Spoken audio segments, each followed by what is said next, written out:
کہ مندر کے اندر پہرے پر تھے، اور کچھ لوگ ہنومان کے مندر کے بیک سائڈ پہ پہرے پر تھے، اور کچھ لوگ کوہلی رام کے گھر پہرا دے رہے تھے کہ جب وہ ٹھکرائن نکلے گی تو سب کو پتہ لگ جائے گا اور وہ اس کو پکڑ لیں گے۔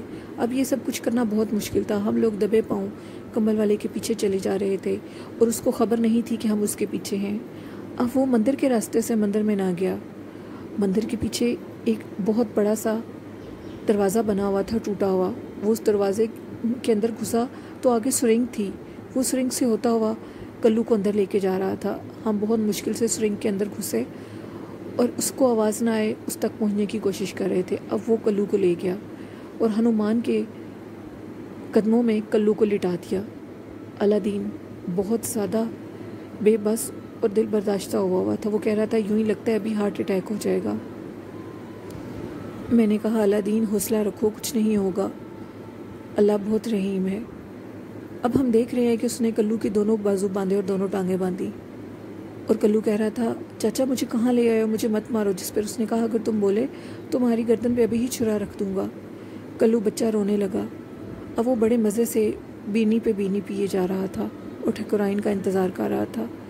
ہلکی ہلکی سی سرسراہٹیں آتی تھیں جو ہمیں اشارہ دے رہی تھیں کہ جو ہمارے ساتھ پہرے پر اندر کھڑے ہیں وہ بھی سب الرٹ ہیں۔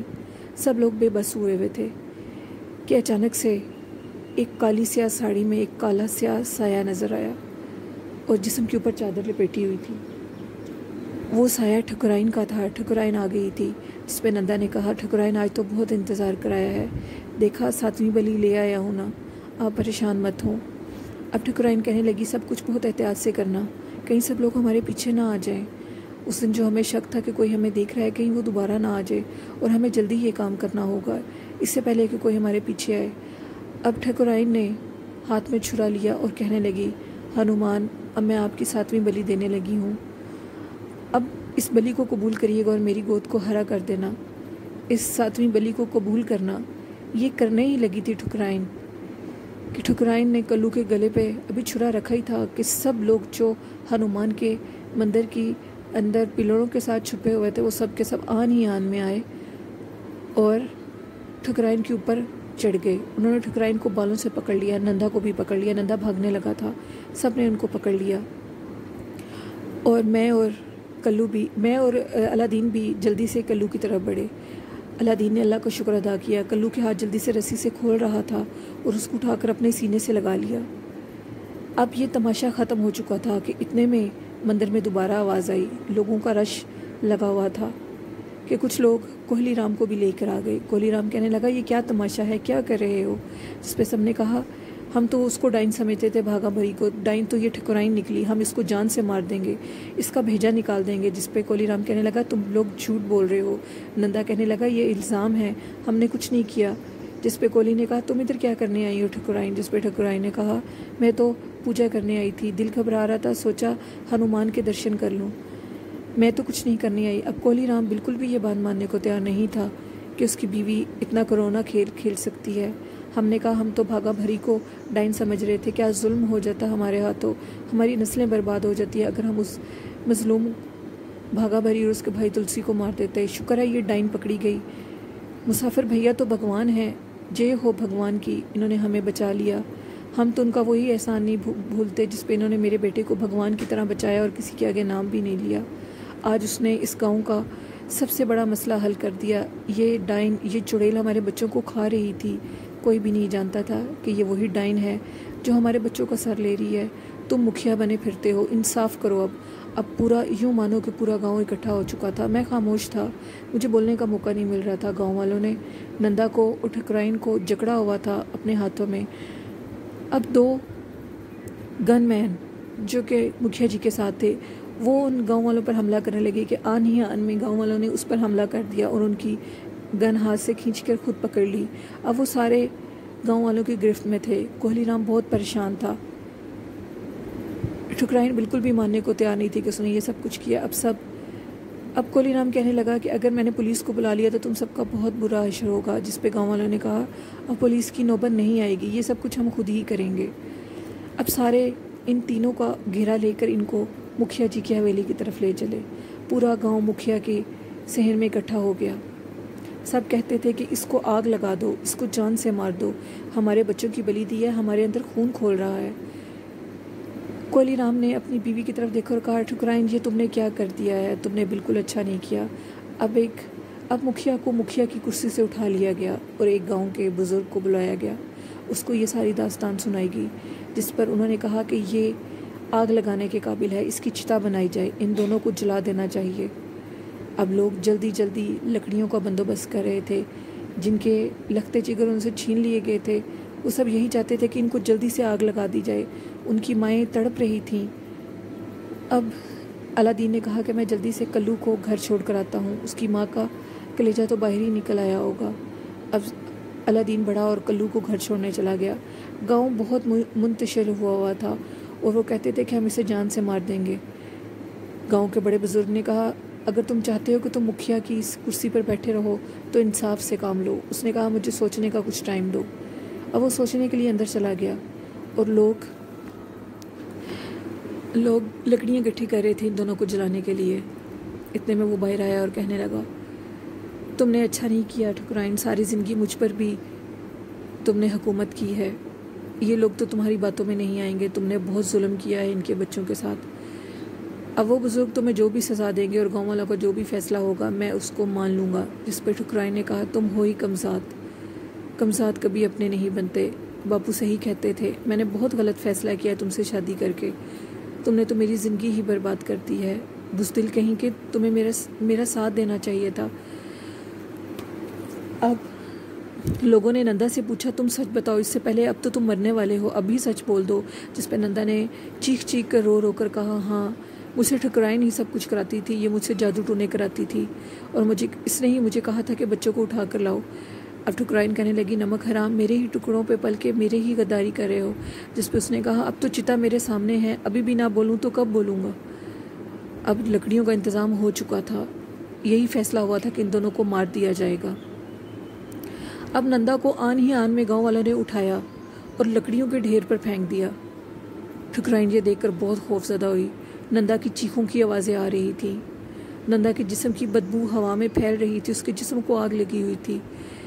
اب باری ٹھکرائن کی تھی کہ اچانک ہی پیچھے سے بیل کے اوپر ایک سادھو بیٹھا ہوا شور مچاتا لوگوں کے ہجوم کو پیچھے کرتا ہوا آیا اور کہنے لگا، کون گستاخ ہے جو ٹھکرائن کو مارے گا، دیکھتے ہیں کیسے مارتے ہو۔ جس پہ ٹھکرائن نے کہا، کسی کو کچھ مت کہو، یہ مسافر ہے جس نے سب کچھ کیا ہے، یہی جادوگر ہے، یہی سب کچھ کر رہا ہے اور مجھ پہ الزام لگا رہا ہے، میں نے کسی بچے کی بلی نہیں دی۔ اب جلدی سے رفیق نے اپنے گرد درود پاک کا حصار کر لیا کہ اس بیل والے نے کہا کہ کسی نے بھی ٹھکرائن کو ہاتھ لگایا تو میں پورے گاؤں کو جلا کر راکھ کر دوں گا۔ اس نے اپنے 2-3 کرتب دکھائے جس سے گاؤں والے خوف زدہ ہو کر پیچھے ہٹنے لگے۔ اب اس نے اپنے بیل کو کہا کہ جلدی سے اس کو مار دو جان سے، جس نے ٹھکرائن کا یہ حشر کیا ہے۔ اب وہ بیل بڑی تیزی سے بھاگتا ہوا رفیق کی طرف آیا، یوں مانے کہ جیسے ہی وہ رفیق کے پاس آیا تو جیسے ہی وہ بیل رفیق کی طرف آ رہا تھا، جیسے وہ رفیق کے قریب پہنچا تو اس کو بہت بڑا دھکا لگا۔ وہ بیل پلٹ کر سادھو کی طرف ہی گیا، اس نے سادھو کو ایک زوردار ٹکر ماری اور ساتھ ہی ٹھکرائن کو بھی ٹکر ماری۔ سادھو بہت حیران تھا، یہ سب کچھ کیا ہو رہا ہے؟ سادھو کے سارے وار الٹ پڑ گئے۔